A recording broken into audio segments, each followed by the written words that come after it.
Jake Claver just talked to Ray Fuentes and said something that will blow your mind. You will be amazed by some of the parts of this interview with X that talk about Ripple and XRP. Jake even taught us something new about the Basel changes and how they might make XRP stand out. The talk was almost over at this point. Read this if you own XRP or have been paying close attention to Ripple's moves. We'll go over each and every part of this talk, including what Basel said and how that could change the way banks all over the world use XRP for good. Let's begin right away. Take note that this is not money advice. If you really want to find ways to make more money in this area, I have something you will love before we get into the details. The book is called Find 100X Stocks and is called The Ultimate Millionaire Investor Guide. It has a lot of helpful information, pictures, strategies, and even video reviews that will help you find chances that could change your life before anyone else does. Get it while you still can. I pinned it in the first answer below. I also have a simple win for you. You can get free NVDA stocks worth up to $200 for just $1 if you use my Robinhood link. Don't forget that either. Let's go back to Jake Claver now. The first thing Jake and Ray Fuentes talked about was American rules. Cindy Lamas, a senator, has been working hard to pass the Clarity Act. She says it will happen by the end of the year. It's very important because the Clarity Act is the major law that governs how digital assets are categorized, whether the SEC or the CFTC is in charge of them, and which big banks can hold them. Can do to get a lot of people to use crypto. Don't forget that the Genius Act is now a law. It's now time to find the last piece of the puzzle that will allow organizations to really adopt it well. Let's get this straight. Once the rules are clear, the money moves. Business, banks, and hedge funds will all know exactly what to do. Different types of banks and DeFi will work together in a brand new way.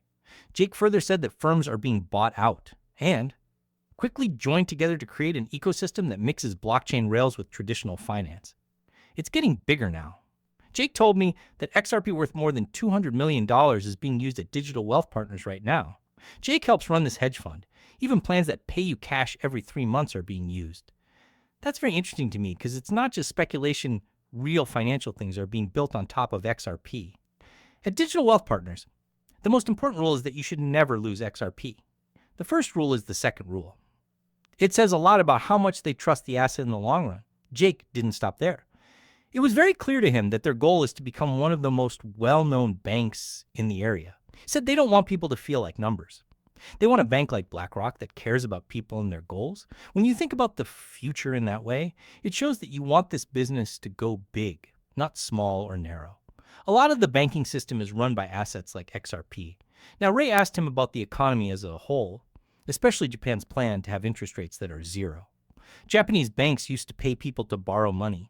That's how crazy it got. Jake talked about how the amount that financial companies depend on Tether and other similar assets will have a big impact on the business. That's when Ripple came up. Its technology used to be built on Tether and USDC a lot of the time. They now have their own stable coin, RLUSD. There are no longer any ties between Ripple and those businesses. They also do checks all the time. That's important because it shows that Ripple is making systems that can grow all over the world, last a long time, and follow the law. When the so-called reverse carry trade is taken away, Jake said that Ripple could be one of the biggest winners. Big investors like SBI and others also back Ripple. This helps us understand why XRP might be the big winner in the next change in the way money moves around the world. Then one of the strongest parts came. Jake, what does XRP mean to you? Jake's XRP pin was right over Ray's heart. Jake's answer hit me hard. From what he said, it sounded like he believes that XRP will soon be close to everyone. If it really does become the main way that banks and big businesses move large amounts of money around the world, it will be very hard to get. Not a lot of XRP is available, and people are always wanting it, so it will get harder to find over time. That's why he cares about XRP, straight to the point. We then watched an old talk with Brad Garlinghouse that fit with what Jake had just said. At one point, Brad said that having XRP was like having a basketball underwater. Because of the SEC case, it moved more slowly for many years, which stopped growth in use. But it had to go straight up once that fake pressure was taken away. We have seen the same thing for a year now. Brad said that Ripple always sees the big picture, how prices move. It's important.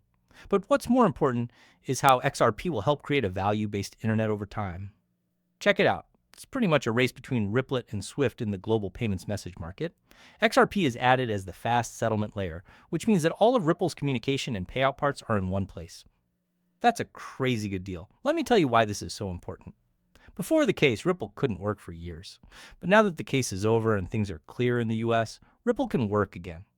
XRP is going up on its own now that the ball is out in the air. Brad did say that tokenizing assets worth trillions of dollars would not happen right away, though. A lot of people think that in 10 years, only 5 to 10% of all financial assets will be on-chain. That's still huge, but it shows how big the building job is. Brad called for everyone in the world to work together to make that process go faster. Rules and ways for things to work together are being agreed upon by the G7, the G20, and other working groups from other countries. Things that are tokenized can go from one country to another, but everyone has to follow the same rules. When a business or home is sold and put on the chain, records must be kept up to date both in person and online. It's slow right now when you use Bitcoin to sync reality. That's why Chainlink, Ripple, and other companies are working on various puzzle parts. We need to be able to do something together.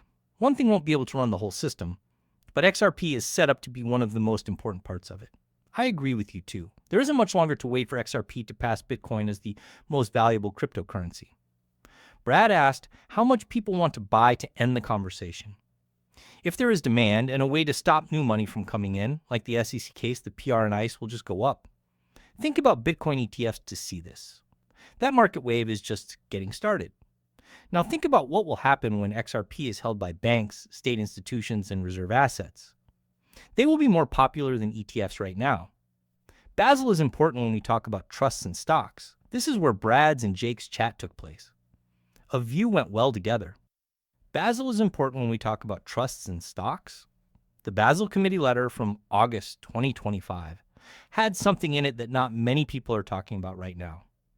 This is where Jake's conversation and Brad's point of view fit together well. People who own XRP could lose everything. What was stressed is shown below. XRP is now part of Group 2.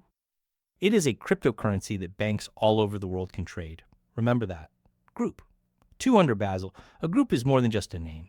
It lets the world's biggest banks know that this product is safe, easy to get, and legal enough to be used with low risk. This basically means that banks don't have to worry about getting in trouble with the government when they include XRP in their funding methods, risk models, and balance sheets. What does this have to do with anything? Global banks are very careful with assets that are weighted by risk. They need to be because of this. Every single dollar, euro, and yen in their bank account. Following these global Basel norms, a sheet needs to be worked out and agreed upon. It doesn't matter how good something looks on paper if it doesn't follow the rules of Basel. Big banks aren't going to touch it. On the other hand, if something does meet Basel's standards, it's easy for other people to use it. Now comes the best part. There were more than just XRP in this letter from August 2025. Dogecoin, Bitcoin, Ethereum, and Solana were also on the list of assets that could be used. In fact, Dogecoin.